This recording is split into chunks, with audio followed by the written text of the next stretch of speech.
Tatizo lako la kushindwa kupungua linasababishwa na homoni. Yawezekana ukawa umekutana na changamoto nyingi sana kwenye kupungua uzito.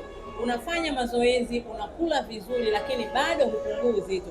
Na ulishawahi kuambiwa kwamba changamoto kubwa kwako ni homoni. Je, unajua ni homoni gani hii? Hii ni homoni inayoitwa cortisol, ama kwa majina mengine inajulikana kama stress hormone.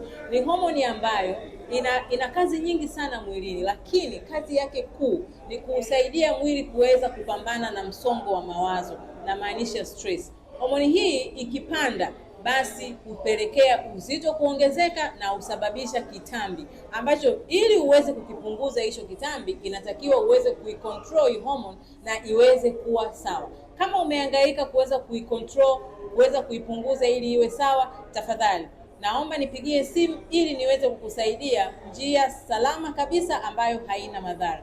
Follow account hii na share video hii na watu wengine wanaohangaika na uzito.